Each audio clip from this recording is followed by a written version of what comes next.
Welcome back to another episode of the Liberated Women podcast. I can't believe we're already at episode 32 and we are at over 1,000 downloads. This is so exciting.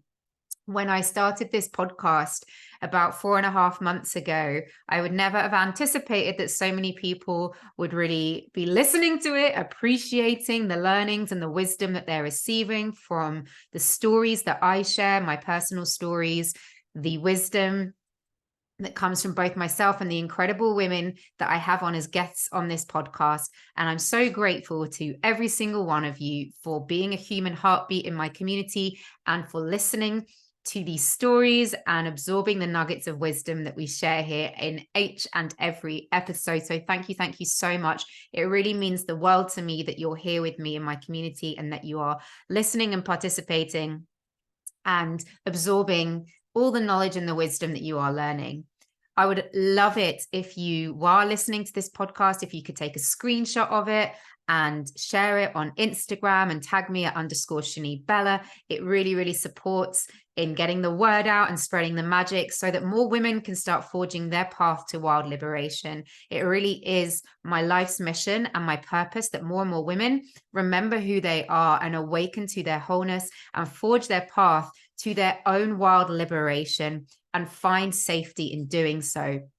And this has really been my path and the journey that I have been taking for quite a number of years now to forge my path to wild liberation. And today's episode is really all about that. And today I'd really love to share with you a personal story around how I have overcome my fear of the water and what my fear of the water actually represented for me as my fear of the feminine. So I hope that this is going to resonate with some of you. I posted a little story about it on my Instagram a few days ago after I'd been wild swimming in the river.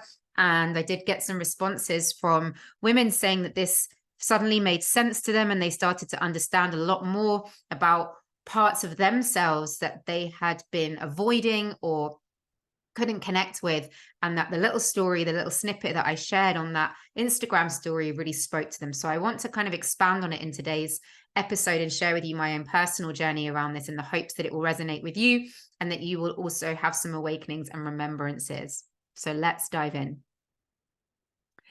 So for as long as I can remember, I've had a fear of the water. I feared the depth of it. I feared the vastness of it. I feared the fact that it's uncontrollable and that you have to go with its flow and you have to work with it in order to feel safe in the space. And in this lifetime, I've actually had several incidences in the water that has left me feeling really unsafe. And so when I was a young child, and I never forget this, it's like a flashbulb memory for me. When I was a young child, we went to Center Parcs. My brother was a tiny little baby at the time. I was about 8 years old. And we'd gone on our first family holiday. And we'd gone to Center Parcs. And those of you that live in the UK, you'll know that Center Parcs is this kind of all-inclusive family holiday venue where you get to do all sorts of fun activities like biking and rope swinging and tree climbing. And then inside there's like a leisure center with swimming pool and rapids and wave machines and all of the fun stuff that kids love. And I remember wanting to go around the rapids. And I went once around with my mum and it was absolutely fine. And I said, no, it's okay. I can go by myself this time. I'd been having swimming lessons since I was a kid. I think I felt confident in the water at the time. But when I went in the second time around the rapids, they'd increased the speed of the rapids, the current of the rapids, and I was really struggling to stay afloat in the water. And as I went around these rapids, I kept going under the water, like my whole entire head was going under the water, and I couldn't get myself back up. Like the pressure from the bubbles was causing me to stay underneath the water, and I was trying to pull myself up out of the water. And I remember there was these little round, like jet bubble shoots from the side of the pool that was spurting out the bubbles for the rapids and creating that pressure. And I was literally trying to grip onto that. It was like maybe like a centimeter out of the wall, and I was trying to grip onto it and I couldn't get up, and I was panicking and I couldn't breathe, and there was water in my mouth. Unfortunately, my dad saw me and came and dragged me out of the water. And I remember him like yanking me up and just going into this huge panic attack and feeling so unsafe by myself to be in the water. That was the first experience that I remember of it as a child. Then, as I was growing up in primary school, we had swimming lessons, and I hated going to these swimming lessons. We used to get on a bus from school and go to this local secondary school where they had a swimming pool, and the smell of the chlorine made me feel sick, and getting changed in front of other people made me feel sick. I really didn't feel confident in myself or my body at the time. And then they made us do all these activities in the water, you know, like you need to go down and get the brick from the bottom of the pool and bring it back up and hold it on your chest as you swim back up. And we had to do it in order to pass a ribbon or get a badge and get a certificate and pass these different levels in swimming. And I'll never forget again, there was another experience. I think I was in year 6. In fact, I'm pretty sure I was in year 6, which in the UK, that's like 11 years old, 11, 12, where we were asked to go and do that exact activity. And we were asked to tread water in our pajamas. Some of you in the UK probably remember this from school, from primary school. And to show that we had like water safety, you know, capability, like that we could tread water for a certain amount of time in our pajamas in case we drowned and we were wearing clothes, going to collect the brick, swimming without the floats, things like this. And the whole class was there watching each other doing these activities. And when it was my turn to go and get the brick from the bottom of the swimming pool, I struggled so much to get the depth to go down to the bottom of the pool to even grab the brick to be able to bring it back up. And they gave me, I think they gave me like 3 or 4 turns to do it. And every time I would take a deep breath and I would try and dive down to the bottom of the pool, but I simply couldn't do it. So not only was I starting to get panicky because I couldn't get down to the bottom of the pool and I couldn't breathe. And again, this was reminiscent of the time that I would almost drown in the rapids at Center Parks a few years earlier. But there was the added embarrassment of my entire class literally watching me trying to do this, and the sheer shame that I felt in my body of the fact that I couldn't do it. And then when we got back to school and they called all the kids up to assembly to collect their certificates, and I think it was the blue ribbon at the time, I had to watch everybody go up and get their blue ribbon. And of course, I didn't get my blue ribbon. And so the embarrassment and the shame was compounded at that time. These are my first like childhood memories of not feeling safe in the water. As an adult, I tried to challenge myself to get over my fear of the water. So when I lived in Asia, I was working as a teacher in an international school in Singapore, and I would go on these holidays to Southeast Asia and I would go on these travel experiences. One summer, I said to myself, okay, I'm going to go to Thailand and get my PADI certificate. I'm going to learn how to scuba dive so that I can face my fear of the water, get a qualification and feel like really accomplished. And it's kind of was like something that I wanted to tick off my bucket list, if you like. Not that I was planning to kick the bucket, but I wanted to complete something and achieve something and feel like really empowered in doing so. Like I was always forging the path to my wild liberation, always trying to break the spells, always trying to be the cycle breaker. So I got to Thailand and started my PADI course, and there was a lot of cool people on my course and I got on really well with them. My instructor at the time was what I can only describe as a bit of a chauvinistic pig. He was particularly interested in the young women on this course, one of whom was me. And I really didn't feel safe, particularly around him and his instruction.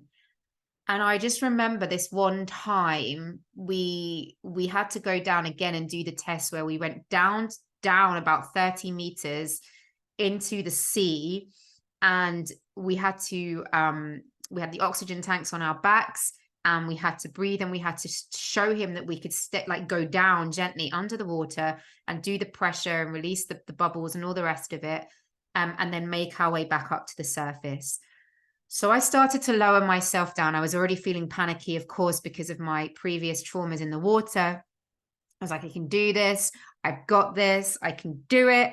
and I get down and my mouthpiece started to come out of my mouth. Okay. Now, as you can imagine, you're supposed to grip onto the mouthpiece with your teeth so that you create this suction, so that when you're breathing in through the oxygen tank and you're breathing out through your mouth, there's a seal, right? So no water can get into your mouth.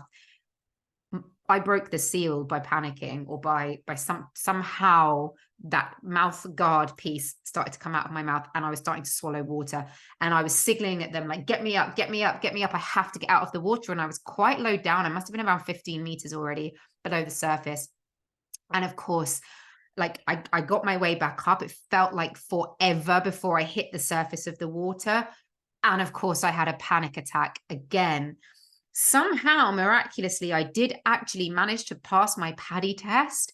I did continue to do it, but my nervous system was not calibrated to be under the water. And then again, when I practiced scuba diving in other countries, I had similar experiences where the instructors were really aggressive. They wanted to get you in quickly. They didn't wait for you. There was one time I went scuba diving in the Red Sea and I lost the group. Like, I was under the water and I couldn't see the group and I completely lost them. And again, I was panicking, like, where are they? Why are they not waiting for me? Why am I by myself? Why am I on my own? And the fear set in once again. And you know, like, all of these experiences compounded happening in this lifetime. I was like, okay, I've obviously got something with the water. Like, I'm actually a Cancerian. So water is kind of my element, really, in terms of my birth sign. And yet I was really struggling to connect with it. Emotionally, I was able to connect with my waters. I was able to cry. I was able to connect with my emotions. So my inner waters were definitely accessible to me and available to me.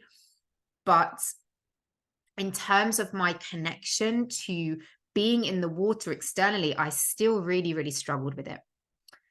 And so I want to fast forward to this year, 2023, the year I like to call the quantum crumble.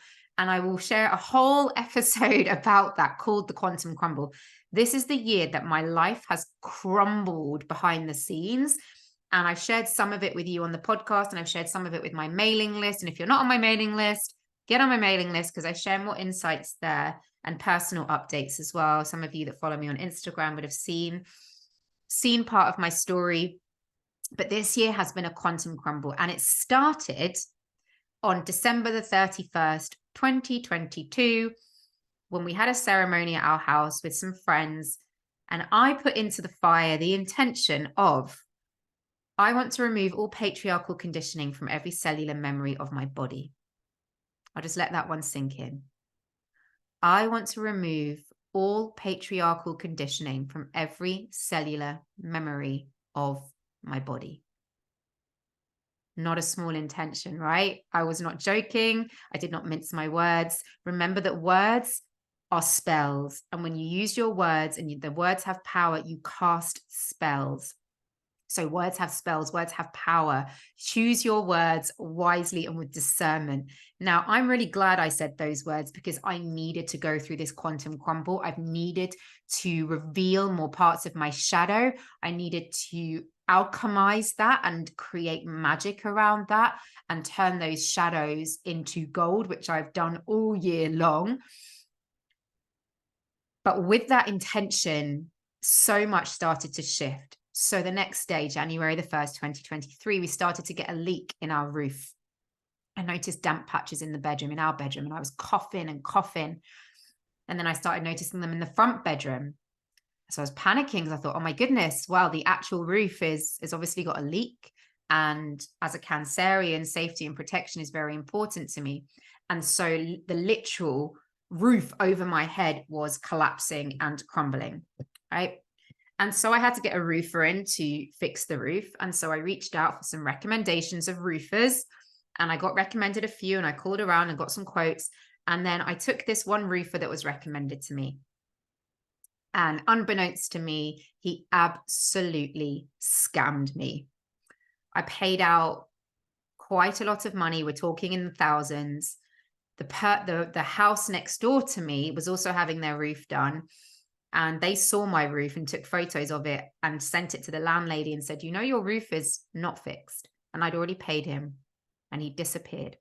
And I tried to contact him and I tried to email him and I even wanted to take it to court and he just completely disappeared. They changed their name on Companies House. They disappeared off of Facebook. They changed their Facebook page. They literally did a runner and reinvented their brand. So they've obviously done this to a few people. And I not only was my roof still not fixed and leaking, and I'd spent several thousands of pounds on this, but also all of my mistrust in the masculine came up because I felt betrayed, I felt lied to, and yet the waters were still leaking in. It took about another 3 months before I finally found a trustworthy roofer to fix my roof, where I had to pay several thousand more pounds to get that fixed. And in the meantime, it really gave me this sense of like, I'm not protected, okay? And the masculine is not protecting me and I feel unsafe around the water that's coming into my house. It's leaking. It felt like an energy leak. It felt like some kind of difficulty in terms of like something wasn't sealed, right? There was like an energy leak happening in the space. And it started to connect me to this idea of the spirit of water and what the spirit of water was trying to tell me, because that wasn't the only thing that happened this year. Throughout 2023, I've literally experienced continuous water issues in my house. The next thing was the boiler. The thing after that was the pipes got blocked. And then the sink got blocked. And then as a result of that, my filters under my sink burst. And so I had like a mini flood in my kitchen. Then the dishwasher stopped working. Then we paid to get the dishwasher fixed. And then whilst we were on holiday in the summer, some rats chewed through the cable of my dishwasher that I just paid to get fixed. And I had to buy a brand new dishwasher. And then the boiler needed redoing again. And then the pipes got blocked again. And I was like, okay, like water everywhere. What's the meaning of the water? Bearing in mind that I'd had all of these childhood experiences and adult experiences in this lifetime around fear of the water. Now, during a ceremony this year, I also experienced a very strong connection to a past life where I was drowned as a witch. And where I've been living in Norwich, there's actually a huge number of witch trials that happened around this area, particularly around a river in the city that's not far from where we live. And Norfolk itself as a county is very watery. We have a lot of fens, a lot of marshes. The soil is made from clay, from chalk. So it's quite fallible in terms of the land. And it's very flat here. So the land gets flooded very, very easily. And so I was, on a shamanic level and an ancestral level, I was asking myself, okay, what does the spirit of water want from me? What is it trying to teach me? And I truly believe that we are the land and the land is us. So if we are one and the same with nature and we are nature and nature is us, and the land here is wet and boggy and flat, and I'm feeling that sense of dampness, both in my body and in my house, and in the experiences I'm having ancestrally here, water is trying to teach me something, because water is an element and it carries an energy, an energetic imprint. It carries a spirit, and we are spiritual beings. And so we are all interconnected. Okay. We are made of water. Now, you also know that I work with the birth script, and during my breathwork sessions, I'm looking at people's birth script, how they entered this world, what was life like for them in the womb, in the waters of the womb. So this was starting to get a lot deeper for me in terms of my understanding of what Spirit of Water wanted from me. And so I sat with Spirit of Water and I asked her, show me how to befriend you.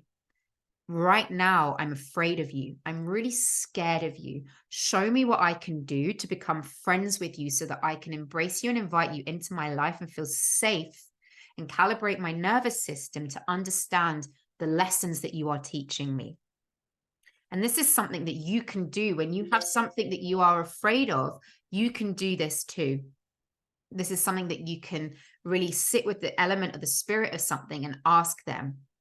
And so I sat with the Spirit of Water and it said to me, you need to get connected to the waters. You need to learn to feel safe in the waters. So I remember turning to my partner and saying, I think I need to go wild swimming.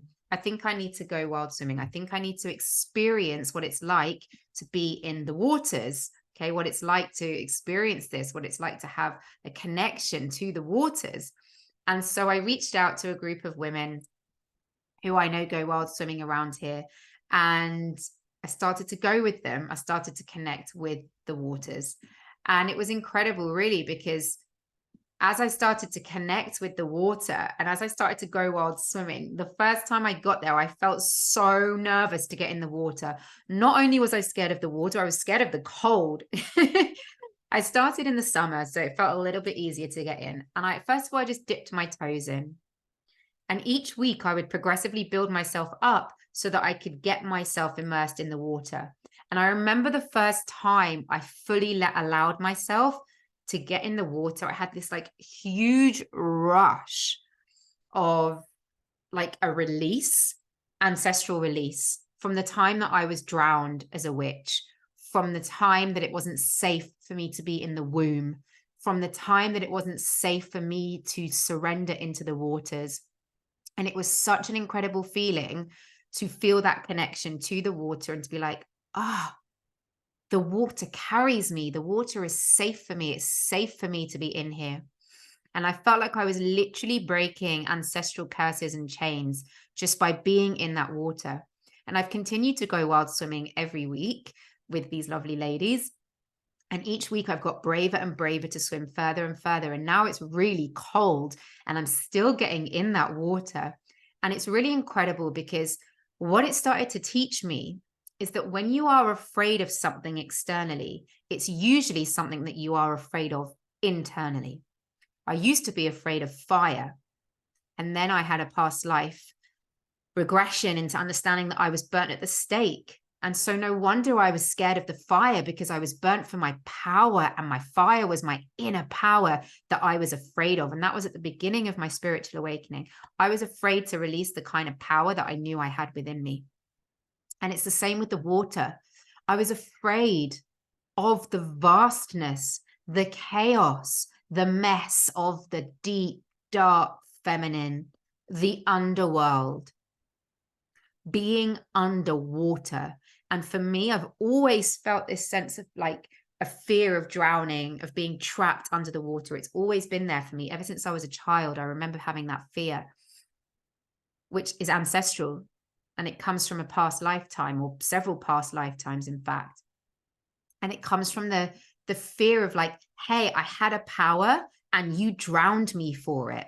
Like, you used the spirit of water against me for my power. No wonder I am afraid of my feminine power. And you used my feminine power against me to dampen it out, to dampen my fire and drown me. And so I tuned into the spirit of the water and I was like, it's the vastness of the feminine. It's the chaos of the feminine. It's the fact that you don't know what's beneath the surface. It's the depth. The feminine is so multifaceted, multidimensional, and so deep. And under the depth, in the depth and under the surface lies so much hidden that we are trying to bring to the surface to work through. And that's exactly what has been happening this whole year in the quantum crumble, right? Like, all of these shadows have been rising to the surface to be witnessed so that I can alchemize them into gold and live my purpose and have my power be met in this real world reality, when I was afraid of expressing that power because I was persecuted for it. And this is not just me, right? This is a collective. Like, so many women are afraid of their own power because it's been dampened and suppressed and silenced and oppressed and dismissed. And we've been persecuted and drowned and told, you can't, you cannot. And if we are nature and nature is us, and we are the land and the land is us, we have to work with the spirit of nature, with the spirit of water, with the spirit of the element, in order to truly connect with the essence of who we are inside. And I feel finally at ease with the water. I feel finally like I've met that part of my feminine that I was afraid to experience, to go deep into the underworld, like where Persephone was, Inanna, all of the stories of going deep, deep down into the underworld and meeting with essentially death, right? With ego deaths, with parts of your soul and yourself that you have to let die in order to bring in something new, in order to open up to new possibilities and ideas. And so I really wanted to share that story with you because I work at such a magical level in my own life, at such an alchemical level in my own life. And this is how I support women too. The work that we do in my one-to-one container is so alchemical and magical that you will start to see shifts in your real world reality very, very quickly.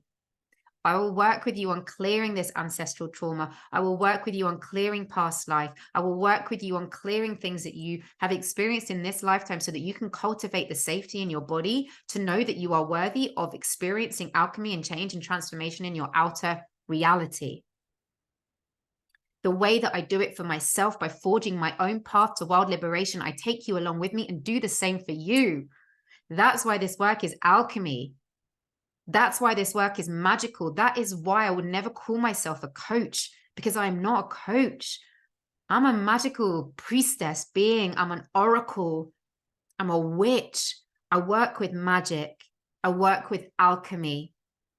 I'm a prophetess. I see things. I feel things before they're coming. And I listen and I tune into spirit, to creator, to source. And I work with that energy to create magic in my life and in your life. And we co-create this space, and it is so, so incredibly transformative. So I hope this episode has been really helpful for you to understand a little bit more about working with the spirit of elements and what parts of yourself are being shown to you, and the messages that you might receive through these ideas in your life, these synchronicities, these events in your life that's asking you to go deeper into a part of yourself that perhaps you've been rejecting or unable to face. If you are interested in working with me on a deeper level through one-to-one work, you can reach out and book your alchemy call. We will hop on a call. We will talk through what's going on for you and see if we are a good energetic fit to work together. I only work with a certain type of woman. I work with a woman who is committed and ready to do this work and who takes self-responsibility for herself. The woman who in between sessions goes and does the integration and the work on herself, because this alchemy that I can work with you doesn't stop in our session. It starts even more so when you're doing this work on your own in integration. So reach out to me for an alchemy call and let's see if we're a good fit to work together. Until then, have a beautiful, magical day. I look forward to talking to you once again next week.